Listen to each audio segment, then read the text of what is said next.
The New York Mets need to sign Kyle Tucker, or at least they need to go get somebody to play left field because they just traded Brandon Nimmo for Marcus Semien, as you guys know.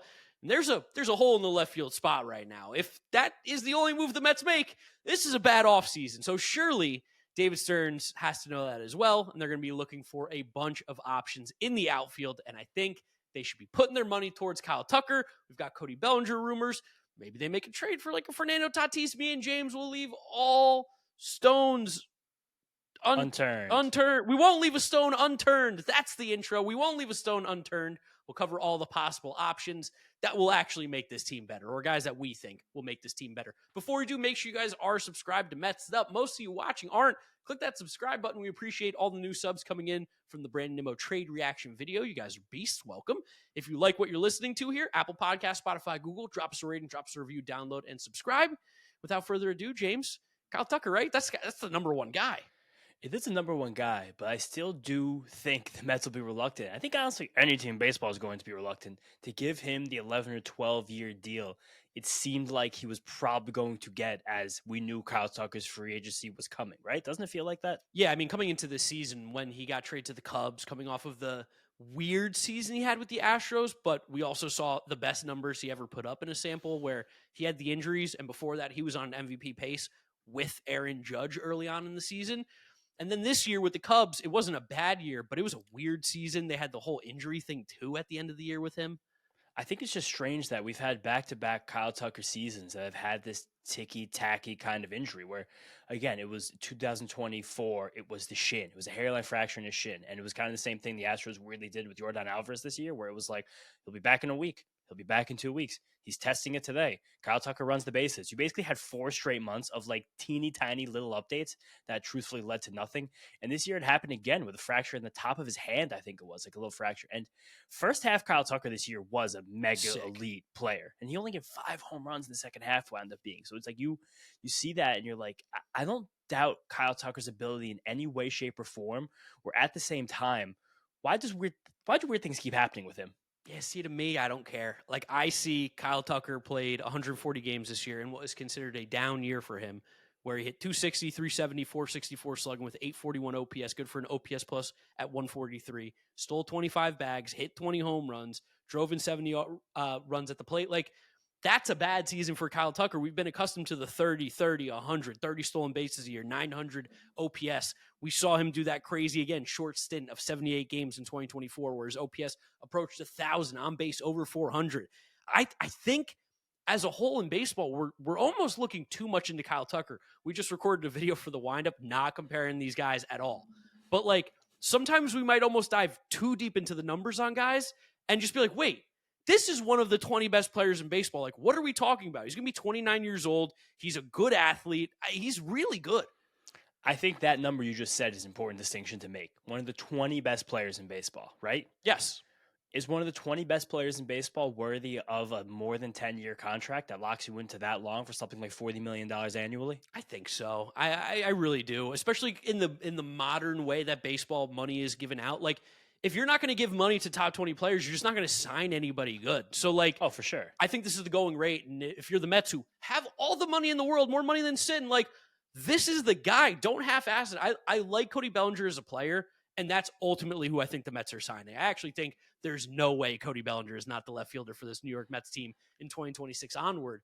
But it just feels like Kyle Tucker is just such a better player. And to me, feels a little short-sighted, I think, to go Bellinger because the defense is much better. But we know bat rules all. And if you can hit like Kyle Tucker, that will outweigh any defensive inefficiencies. You see, I really think there's not much of a chance the Mets sign either of them unless they get the deal that they want. Like, if it's Kyle Tucker, do you really see the Mets paying $1 billion to their corner outfielders over the next 10 years? Yeah, why not? Steve Cohen's insane.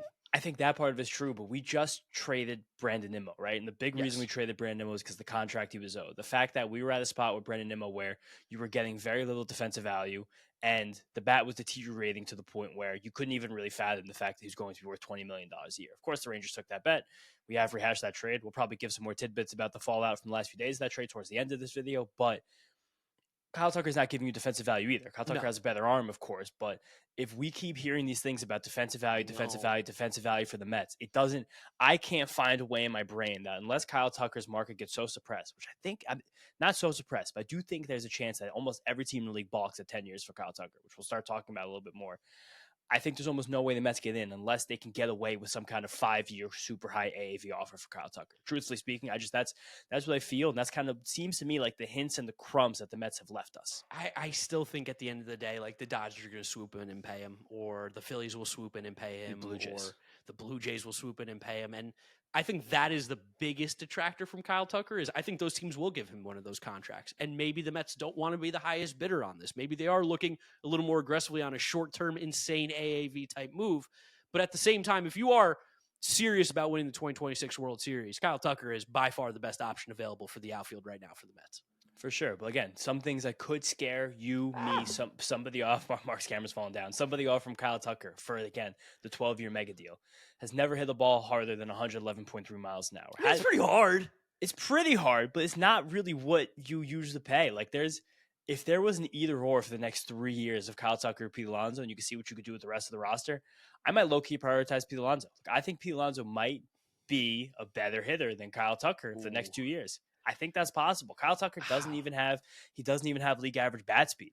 Kyle Tucker hasn't hit the ball harder than 109 miles an hour in 2 seasons. Kyle Tucker in 3 years, 4 years, like you're probably looking at a 25 homer, 270 average, like good, clean, like 850 OPS guy with no defensive value.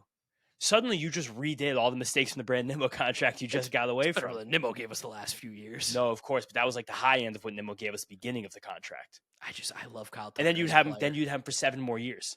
I think sometimes, old man Mark putting the old man hat on, sometimes exit velo, like on a guy like Kyle Tucker, who still, I think he might not have the max, Let's get good hard hit rates, all that stuff. Yeah, the hard hit rates are good. So he's hitting the ball hard consistently. He's just not getting the max gaudy numbers by any means. But I bet you like his, 90th percentile exit velo, like that's probably still pretty high. Definitely is. But with the max gaudy stuff, like we like that a lot more, especially for the guys that don't give much defensive value. And Kyle Tucker's now I hit my mic. It's a crazy episode. This is a crazy episode. Kyle Tucker's not giving you the defensive value either. Like to me, he is production-wise, has all the superstar things that he does in the near term, and he has had some major superstar seasons, especially if you go back to 2022, 2023, 2021, where he was a 5-win player 3 years in a row. But there's so many more ways for this profile to be not a superstar over the next 10 years, where I would feel like I think people are trying to make him like a Shohei Ohtani, Aaron Judge, Juan Soto, because those guys have been available for the last 3 off seasons. He's nowhere close to any of those guys. Kind of like you said, top 20 player. Like he's a tier 2, tier 3 superstar simply. He's probably closer to Bryce Harper than those guys. He probably is closer to Bryce Harper than those guys. Also, I think I would rather have, if this guy never became available, I would have rather have bought Vladimir Guerrero Jr. for the next 10 years than Kyle Tucker. Again, I think that's I think there is a big difference there. It makes it a little bit hard for me to rationalize why the Mets specifically, with having Juan Soto for the long-term contract, with I think still prioritizing in some ways Pete Alonso, would give Kyle Tucker the mega deal that he seeks. Well, to go to your side now, if we get Kyle Tucker, there's no Pete Alonso. For sure I would prefer a world where the Mets get Pete Alonso and a good left fielder. I think that makes a more complete team. I think that makes the Mets team better this season. But I still think the Mets are going to sign Pete, but I'm not like 100% confident. I think there's a world where he does play for another team. Again, I'll believe it when I see it. But that's why I get worried is like, what if we all of a sudden look at this offseason as like, oh, we trade Brandon Nimmo, got Marcus Semien, and now like in left field, we end up with an option that like really isn't enticing. And I'm not even going to put Cody Bellinger in that category because I think Bellinger serves his purpose, especially for David Stern's wants. I think he's going to hit just fine at Citi Field. I think similarly, You're saying it like he's on the team. Yeah, I think also people online are being a little too harsh on Bellinger as well for a lot of the underlying stuff that people don't like Kyle Tucker for too, where he's also a phenomenal outfielder too, Cody Bellinger. Oh, Cody Bellinger's a great outfielder, but Cody Bellinger's a great corner outfielder and a great defensive first baseman. Cody Bellinger's not an elite defensive center fielder, and there's this defensive conundrum. I think he's going to play left. There's this defensive conundrum we have to keep going back to because that seems to be their priority in the Mets offseason. Now, we've seen it point blank, the fact we traded a better hitter in Brandon Nimmo for a better fielder in Marcus Semien, where there's a lot of talk now about Carson Bench. And now we're hearing the words that like Carson Bench basically, it seems like as long as he handles himself well, there's a good chance he's on the Mets opening day roster. And we've seen some allusions to it. The Mets apparently in their conversation with Nimmo about waiving the no trade clause said, if you're on this team next year, like you're going to get more reps at DH because we have better defensive players in the upper minors who are ready to play every single day. It also hurt me that when they asked Nimmo about the trade, Yeah. and he was like, "Is the only thing holding up this trade like me saying yes?" And David Stearns goes, "Yeah," and he's like, "I'll do it for the team." I'm like, God damn it! Even in his last seconds, he wanted the Mets to do better. Yeah, that was the classic Diana tweet where he was like, if the Mets think they're better off without me, like, what can I say to them? Like, if you love something, let it go. Brandon Nimmo was so happy to be a Met. He was so great having him as a Met. Still sad about that trade. Well, understanding the baseball side of it, but the Mets want to get better defensively. If Carson Bench is the Mets opening day center fielder and there's a big hitter in left field, whether it be Kyle Tucker, is like Cody Bellinger is a good hitter. Kyle Tucker's a great hitter. The Mets defense has probably gotten a little bit worse because you're losing what Tyrone Taylor was, again, defensively every single day as an elite defensive center fielder, where you will be better offensively, even if it was a Cody Bellinger and left Carson Bench center situation. Yeah, I don't know. I am torn. It makes the game theory weird about how this offseason is going to be gone about. But also that maybe like to help Carson Bench out, because we know Bench is probably not going to play against lefties even when he first comes up immediately, unless he really is that guy. Feels like just something that's not going to happen. Like maybe we get Luis Robert to go be our defensive guy in center field then to platoon with him a little bit. That's kind of where I was going back to, and I think that's a fun part about this offseason. Again, for some reason, there's a lot of Mets fans out there who think the offseason's over before Thanksgiving. It's well, of course it's over, James. We've ruined the team because we've lost Nimmo. I am sad. When did we sign Juan Soto last year? December 10th, around there? Offseason's over. It's November 25th. The cool thing about this trade and what's happened with this new Mets regime, this whole new Mets world, is that we don't know anything. We used to know everything.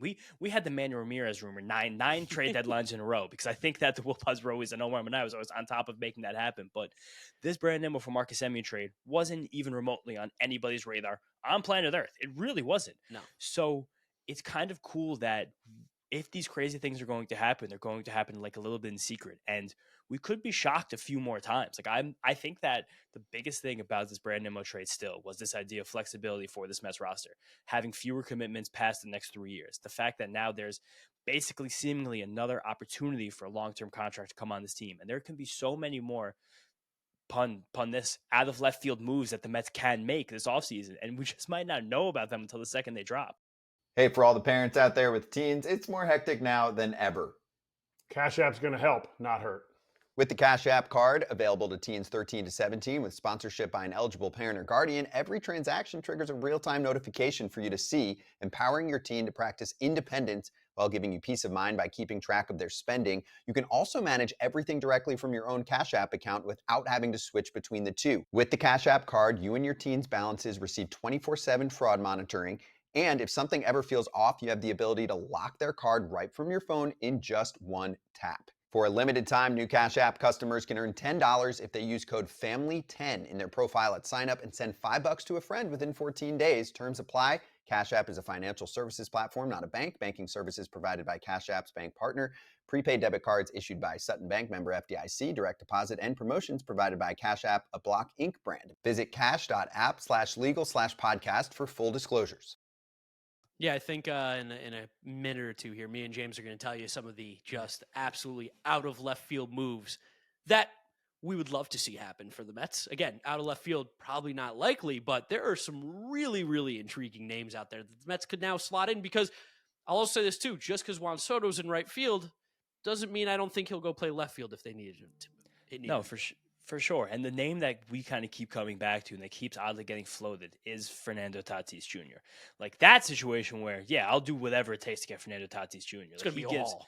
That's it. Yeah, and I think a haul is worth it. Like that starts with Carson Bench. That probably is also Jonah Tong. That's also probably like, all right, thanks. And I do think that there's some question as to whether or not he could be moved, but the Padres are being sold. And with that team being sold, there's probably likely no sentimentality coming from the buyer, and there's definitely no sentimentality coming from the sellers, because it's the Seidler children that are selling this team, and the fact that they're going to sell this team, they want to maximize their profit. You probably don't maximize profit with a $300 million fixed cost on your books. You want to rip that thing as close to the studs as you possibly can, along with the awful contracts of Xander Bogaerts, Yu Darvish, and then also we got hip to Manny Machado's insane contract towards the end of his career, where he was making $40 million a year at like 40.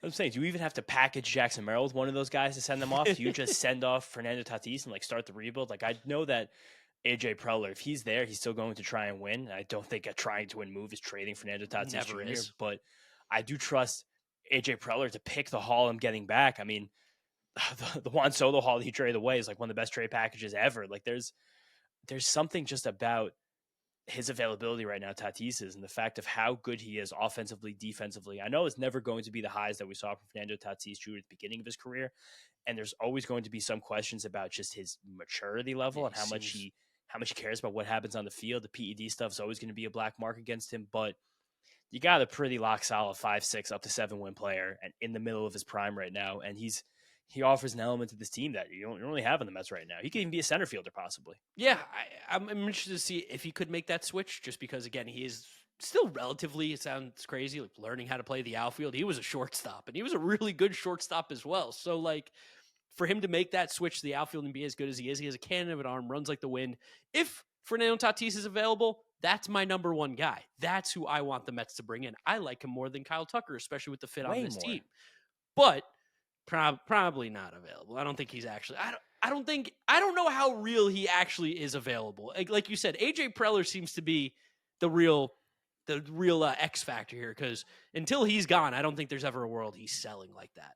But I do think that there's a point where the Seidlers in charge can be like, we're selling this team. We're going to sell this team without Fernando Tatis on it. So do you want to be a part of the next regime? We'll sell you with the team because you want to continue to be the GM of the Padres. They're going to fire Fernando Tatis. They're going to fire him in December because he won't trade Tatis, and then hire someone to be like, trade Tatis. But they might lame duck him through this whole season. Like, I do think that they, again, just for the asset of the Padres, they're going to want to get these costs off the team. Like, I don't think a buyer, unless the buyer is like someone, again, with sentimentality for the club, cares about buying a winner, sadly. Like, we've seen from a lot of these owners that winning and losing baseball games doesn't change your profit margins that much at the end of the day, which is really sad. And it's going to be a big problem next offseason, but that's just kind of the fact of the matter.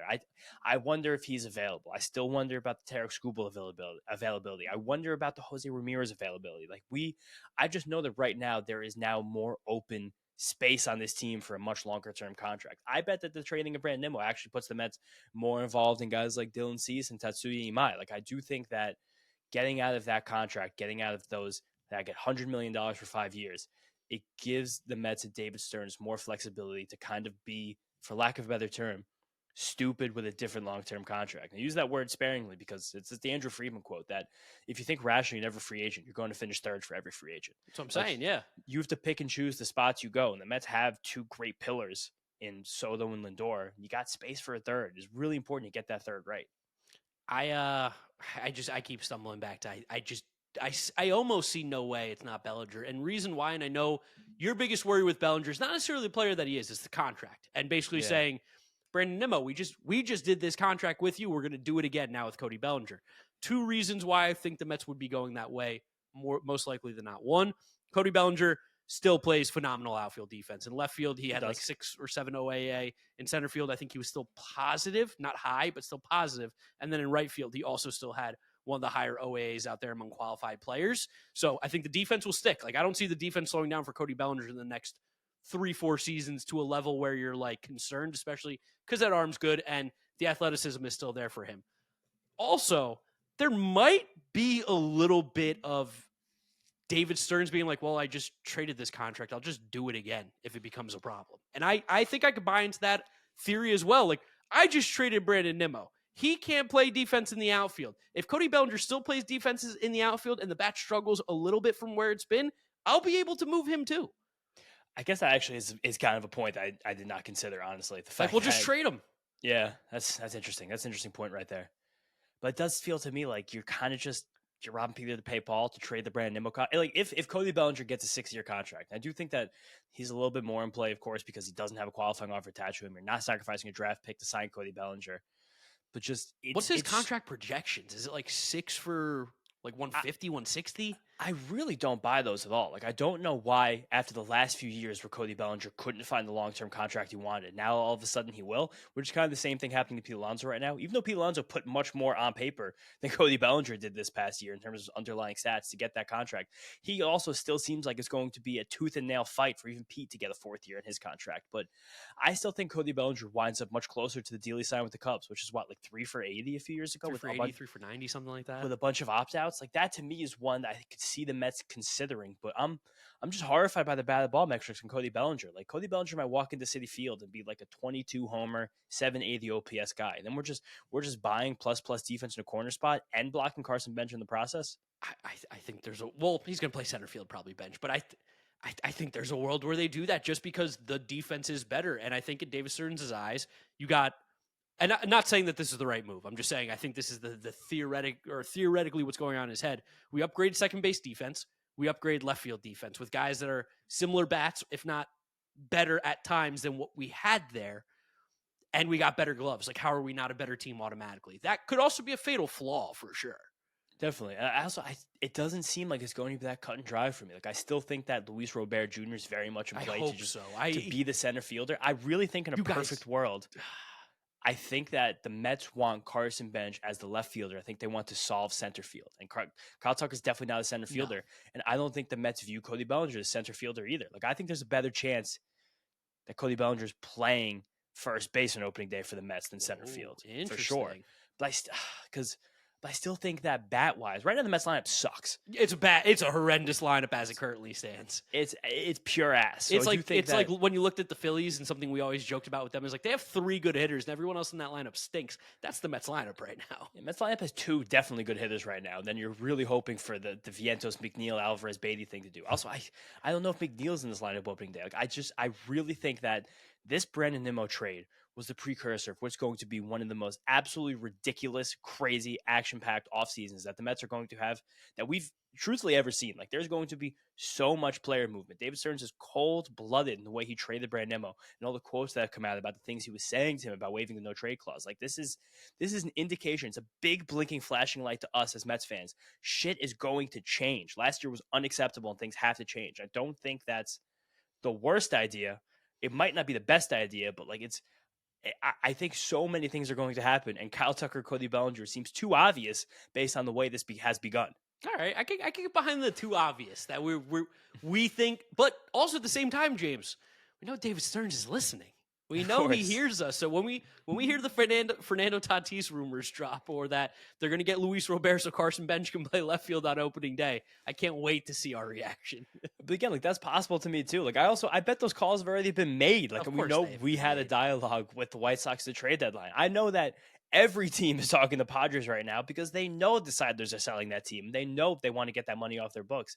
And I think a lot of people know that these elite players are available. You have to go get them. I also think that we're going to play the Pete Alonso game again to the last second, especially the fact that it seems like if he wants to win, and I think a guy like Pete, who does seem to really want to win and doesn't have a ring, you want to end his career with a ring. Might be the difference between him being a player and a Hall of Fame guy, truthfully, at the end of his career. And it seems like the only other winning team that is really at all connected to him in any way, shape, or form are the Red Sox. And I think the Red Sox prioritizing Alex Bregman over Pete Alonso. So that really just leaves the Mets and Pete Alonso again as the last guy and girl at the dance, looking at each other at the dance floor when the slow song comes on. Like, it just seems like if we can drift into that, he could just be the half first base DH. They get creative. There's so many ways for him to turn. I think that's the biggest thing to get out of this episode. There's so many things that can happen with this team over the next 2 months. I know Pete was so bad defensively last year at first base, like horrible. Have you seen the breakdown as to what made him so bad? No, tell me. So OAA breaks down the direction to which they also get their OAA. Glove side's got to be a mess. No, glove side's great. Players left, like going to the player's left because he's a righty. So going to his left, he's actually 1 OAA. Going behind him, 2 OAA. Going to his right, which is going to be his throwing side when he has to go across his body, the ground balls he has no business going after that are hit to the second baseman, -8. Jeez. Balls in, which are the ones that he has to field and probably throw to second base or throw to the pitcher, -4. It's like, I feel like the conversation of like Pete's defense has been so bad. This feels fixable. Stop fucking going after every ground ball and you will be probably closer to league average. This may be why the Mets organization is so frustrated with Pete Alonso, because I'm sure they're telling him these I'd things. hope so. Stop then, going after the ball to your right. It's a second baseman's. But then I'm sure he gets in between the lines and things change. Maybe a guy like Marcus Semien next to him, like one of the most respected, trusted veterans in the game, like maybe that actually tells Pete, okay, I don't have to go after this ball anymore. It's like, there's so many different ways this can go. It's so obvious. It is obvious, but when you get between the lines, like a lot of these things kind of go out of your head, especially when you're a guy like Pete who wants to help the team so much. But again, we have the news and we have it clear as day from Pete, from David Stearns, that he's going to be willing to DH more often this year. We know that was a conversation with Nimmo before the no trade was waived. You're going to have to DH more if you're going to be on this team this year. Like, that's just simply part of it. Apparently the Rangers are going to play him in right field. Can you imagine? That was an announcement that came out in the press conference. Can you imagine how many people are going to go first to third on Brandon Nimmo this year if he's a right fielder? Love Brandon Nimmo. We love Brandon Nimmo on this From podcast. the bottom of my heart. People saw our reaction on Instagram where we're like, you guys are idiots. Brandon Nimmo was so great. And we're like, no. Take it easy. We love Brandon Nimmo over here. He was awesome. Last few years, he wasn't the same player. But putting him in right field would be, and I say this not lightly, it would be a catastrophe. No, you would be run on more than you could ever even imagine. I think they'll put him in right field. I think I could go first to third. Oh, yeah. You sliding head first, getting up, bumping your fist. Yeah, we did that. Do a little dance, but it's just this Mets team. I know how badly they want to get more athletic. They want defenders. They want arms, and Bellinger does fit a lot of those bills. But fits every bill. But if you do especially if they do bring back Pete, you could have Pete DH certain games. Bellinger at first. If there's a ground ball. Bellinger makes even more sense. If there's a ground ball pitcher, put him at first base. If there's a fly ball guy, put him in left field. Like, there it is. I like Bellinger as a chess piece. I do a lot. But to get off 5 years, 100 for Nimmo, and to give 6 years for 130 for Bellinger, like if you trade it when he's done, would you do the contract he signed with the Cubs, whatever it was, like 3 for 85 that we talked about? 100%. Yeah, 3 for 90. I'm cool with that. And Citi Field's really not the worst ballpark for left-handed power hitters either. It is sneaky. He just pulls the ball again. And he does pull the ball, but I stare at the Cody Bellinger batted ball metrics. I see the facts he's 30 years old. I've seen the fact that in the last few years, he's been so inconsistent. Like, we're only 3 full seasons removed from the Cody Bellinger not playable 80 WRC plus season in LA, where he got non-tendered by the Dodgers. And then that first year with the Cubs, he was great. Second year with the Cubs, he wasn't very good. And then he kind of married a lot of the batted ball metrics and the newfound plate discipline with the Yankees, but just it feels like a very shallow profile, and to pay a premium price for corner outfield defense, that really that doesn't tickle me like it should. I will say it is crazy looking at like what the home run numbers would be when he moves parks. So he hit 30 last year in total. Obviously, not every game was at Yankee Stadium, but if he played every game in Yankee Stadium, 33. If he played every game in Philly, he would have had 36. Why are the Phillies not all over him? Maybe they are. He does make a lot of sense for the Phillies, but I was hanging out with a Philly friend on Monday night.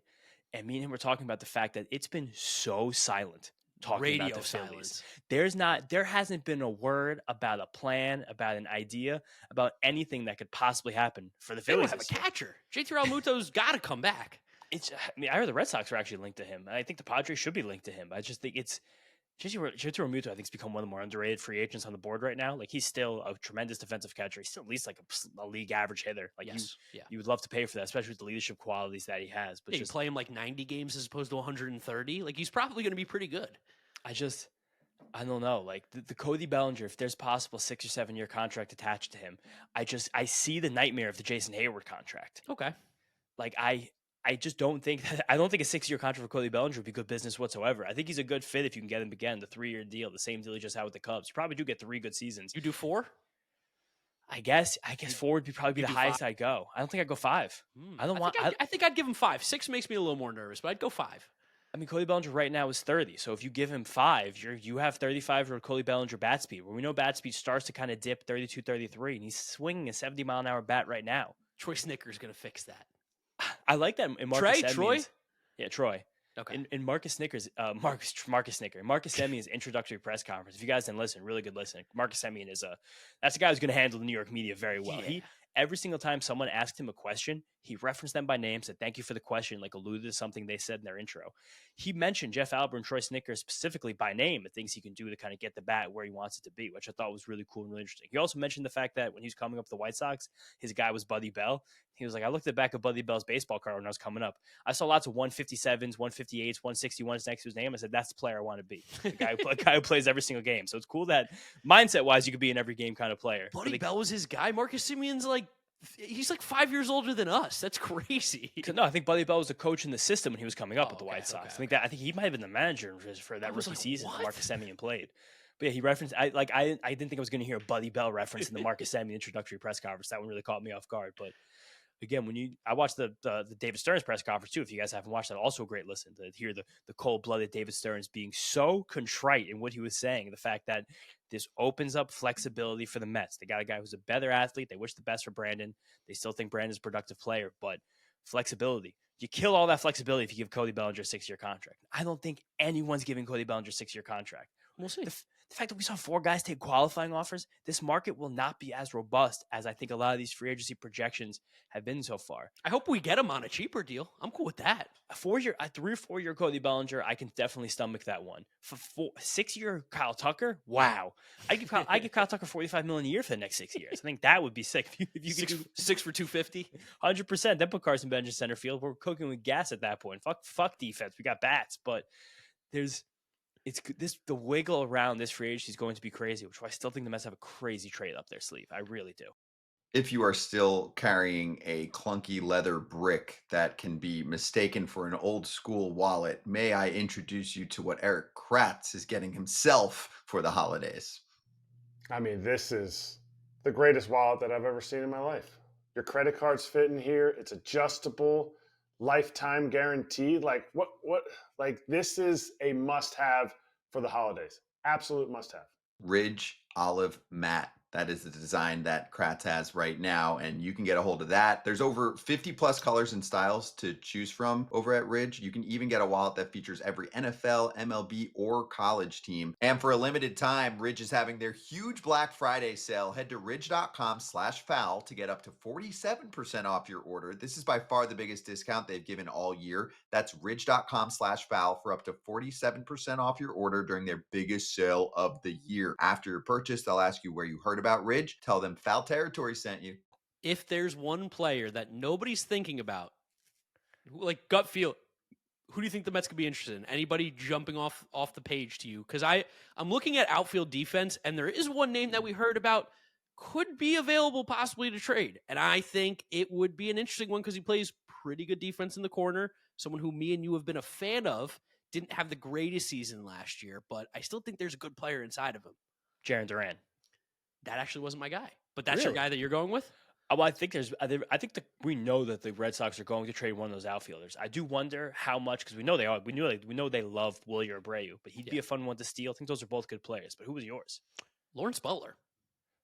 Okay, you think you could buy low on a Lawrence Butler? I would consider a buy low on Lawrence Butler. When he played the corner last year, he was a plus outfield defender out there, and he is on a relatively team-friendly contract. I think you would have to give up a lot, probably more than some of you would be comfortable for, especially because I think the A's farm system is desperate to get more pitching in there, but that feels like a little bit of a match made in heaven. Lawrence Butler's only 25 years old. He's got a really, really cheap contract and a team option in 2032 looking down the line. And I think he's just going to be a good outfielder, I think, for his career. I just don't think the Athletics would ever trade the $7 for $67 million contract that Lawrence Butler has. I thought there was a rumor that they were listening to calls on him. I can see that. I mean, if you saw it, that could have just seeped into your subconscious mind. I think that the Red Sox guys will be traded, one of them. I think they both make sense for the Mets. I think that Harrison Bader will be an option again. I think that Luis Robert Jr. will definitely be someone that there's a conversation had. I wonder, I don't really want this guy, but I wonder if Steven Kwan is someone that becomes in play. I don't want him. I feel like Steven Kwan won't be as expensive as people think. I know there were the crazy rumors about Mason Miller for him at the trade deadline, but I truthfully think that's crazy. I wonder, I mean, you can't do it anymore because you have Semien, but if you could have the rumor was that the A's will not be listening to offers on Lawrence Butler. Yeah, so take cross that one off real quickly. This comes back to the Red Sox guys, and I think they seem like kind of a match made in heaven. One of those guys has to get traded this offseason. It's going to be Jarren Duran. Willie Abreu's too valuable in that park with that defense and the bat that he has. Duran doesn't make sense, though, because he played horrible defense this year. He was terrible out there. For sure, but you know that Jarren Duran could easily be a plus defensive outfield. And also playing the Green Monster is insane. Yeah, it's not really fair to any left fielder in the league. But I do think there's a world where that works. And just, it'd be fun to, there's something crazy is going to happen this offseason. I can feel it in my bones as something we're not expecting, something we're not thinking of. Is Riley something Green we on the don't move? know. Is that crazy? Like, could you buy low in Andy Pages? Like, I don't know. Ugh. I still think I think there's a good player in there. Like, if this whole thing just comes back to Harrison Bader in center and Carson Benjamin Probably left, is. I'd be surprised. But if that comes with Pete Alonso, then like maybe it's not. It's really, you probably do run back a pretty solid team next year. There's something we're not seeing. There's something we can't think of right now. Like maybe the Byron Buxton thing rears its head again. Like, can Jackson Merrill be had if you would take a bad contract back? Probably not. Like, I don't know. We'll pay 100% of Yu Darvish's contract and never play baseball again, and we'll take Jackson Merrill. He'll be our center fielder forever. Like, are the Mets the team that tries to unlock O'Neal Cruz? Is that the place we go there?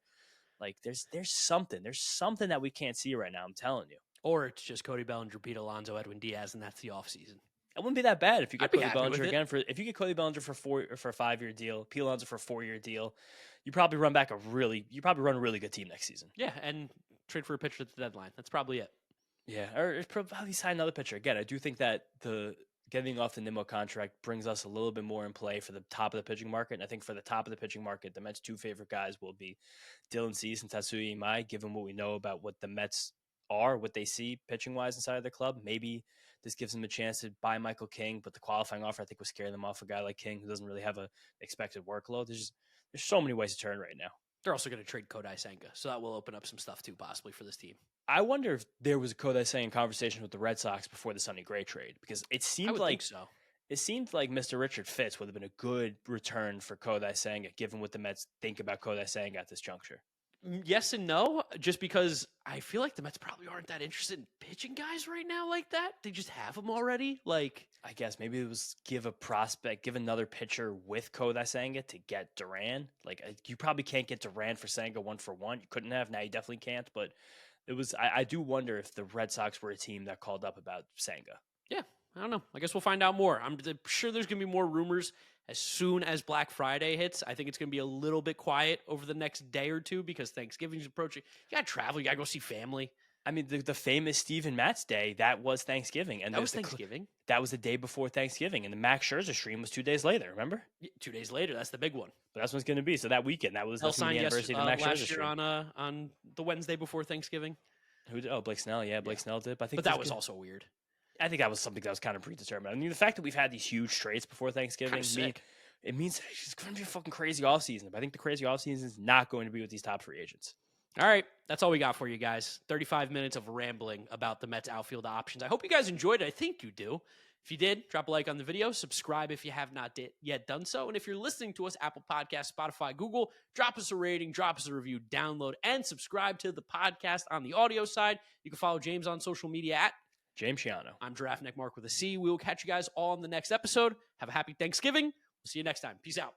Peace out, guys.